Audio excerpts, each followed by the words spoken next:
Hello' everyone, মোৰ চেনেলটিলৈ আপোনালোক সকলোকে স্বাগতম জনাইছোঁ। আৰু আজি মই বনাইছিলোঁ আলু তৰকাৰী আৰু পুৰি। চাওঁচোন আহক কেনেকৈ বনাইছিলোঁ। মই প্ৰথমতে এখন শুকান কেৰাহী লৈছোঁ। ইয়াতে অকণো তেল ব্যৱহাৰ কৰা নাই আৰু আলু টুকুৰা কাটি লোৱা ইয়াতে মই দি দিছোঁ। এয়া চাওকচোন, এইটো জোখত মই আলুখিনি কাটি লৈছোঁ।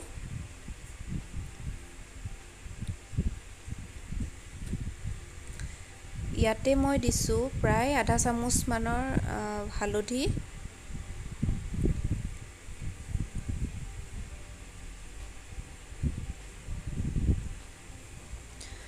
আৰু দিম ইয়াতে সোৱাদ অনুসৰি নিমখ,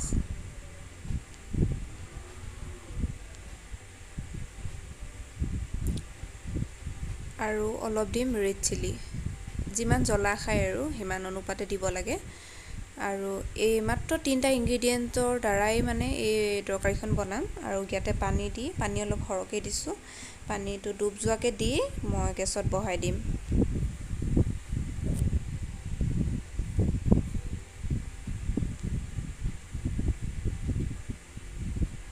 এতিয়া মই লৈছোঁ আটা। পুৰিখিনি বনাবৰ কাৰণে আটা লৈছোঁ, নিমখ দিছোঁ, আৰু মই ইয়াতে ৰিফাইন দিছোঁ। ৰিফাইন দি আৰু মেইন কথাটো হৈছে ইয়াত মই গৰম পানী দি মঠি লৈছোঁ। গৰম পানী দি মঠিলে কি হয়, ৰুটিটো খুব কোমল হয় আৰু পুৰিটো খাবলৈ বহুত ছফ্ট হয়, মানে কোমল হয় খাবলৈ। এতিয়া মই অলপকৈ গৰম পানী দি আটাখিনি মঠি ল'ম।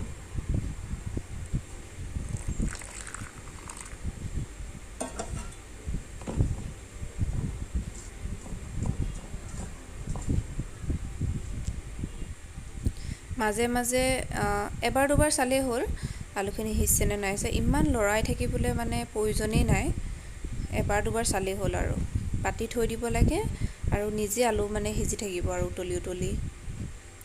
এয়া মোৰ আলু সিজি গৈছে, প্ৰায় 20 মিনিট মানে হৈছে। আৰু 15-20 মিনিটমানৰ পাছতে আলুখিনি সিজি গৈছে। আৰু মই ইয়াক এতিয়া 2-3মান ভাঙিও দিম। ভাঙি দিলে গ্ৰেভিটো ডাঠ হয় আৰু খাবলৈও খুব ধুনীয়া হয়। বেছিকৈ আলু হৈ থাকিলেও খাবলৈ ভাল নালাগে। কেতিয়াবা খুব লৰালৰিকৈ কিবা এখন বনাবলগীয়া হয়, সময় কম থাকে, তেনে ক্ষেত্ৰত এই তৰকাৰীখনে খুব সুবিধাজনক আৰু সময়ো বাচে, মানে বনাবলৈ খুবেই সহজ। খাবলৈও খুবেই সোৱাদ আৰু বইল যেন নালাগে, মানে খুবেই ধুনীয়া লাগে খাবলৈ। আৰু অপকাৰো নকৰে ন, এনেধৰণে বনালে মানে কোনো ধৰণৰ অপকাৰ নকৰে আৰু খাবলৈ খুবেই সুস্বাদু। এয়া চাওকচোন, খুব ধুনীয়াকৈ মোৰ আলু তৰকাৰীখিনি ৰেডি হৈ গৈছে। দেখাত কেনেকুৱা বাৰু, টেষ্টি যেন লাগিছেনে? মই কিন্তু বিৰাট ভাল পাওঁ এই তৰকাৰীবিধ খাবলৈ, আৰু প্ৰায়েই মই বনাই থাকোঁ। লগতে মই পুৰিকেইখনো বনাই লৈছোঁ এনেদৰে। পুৰিটোতো কিনো দেখাম আৰু চবেই জানেই, তথাপিতো মোৰ পুৰিকেইটা মানে খুব ধুনীয়াকৈ ফুলে। মই এইটো কাৰণে ক'ব বিচাৰিছোঁ, কাৰণ গৰম পানীয়ে মঠিলে কি হয়, পুৰিটো মানে কম তেলত বনাব পাৰি। দেখিছেনে, মই খুব কম তেল দিছোঁ।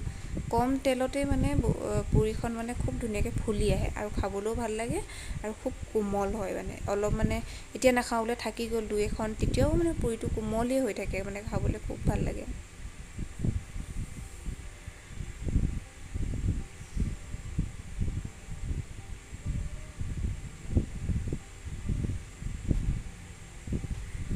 এনেদৰে বাকী থকাখিনিও মই ধুনীয়াকৈ বনাই লৈছোঁ।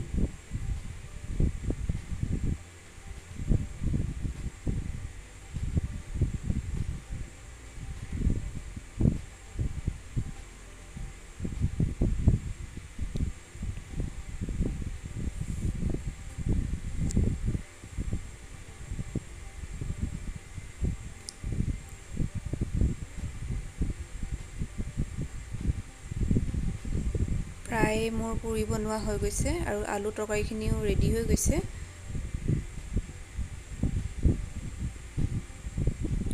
কোনে কোনে এনেধৰণে খাইছে জনাব, আৰু যদি খোৱা নাই তেনেহ'লে নিশ্চয় বনাই খাব। আৰু বিশেষকৈ এই পুৰিটো খাবলৈ কলপাতত বেছি ভাল, কিয়নো কলপাতৰ সোৱাদটো সকলোৰে প্ৰিয় হয়নে? পুৰিয়েই হওক বা ভাতেই হওক, যিকোনো। কিন্তু এই যিটো বইল আলু তৰকাৰী আৰু পুৰি চব্জি, মানে কলপাতত যিটো সোৱাদ, অন্য প্লেট বা অন্য বাচনত মানে খাবলৈ ভাল নালাগে। যদিহে কলপাত উপলব্ধ ঘৰতে বনাব আৰু কলপাতত জুতি ল'ব। খাই কেনেকুৱা পালে জনাবলৈ নাপাহৰিব। আৰু ভিডিঅ'টি শেষলৈ চোৱাৰ বাবে বহুত বহুত ধন্যবাদ থাকিল।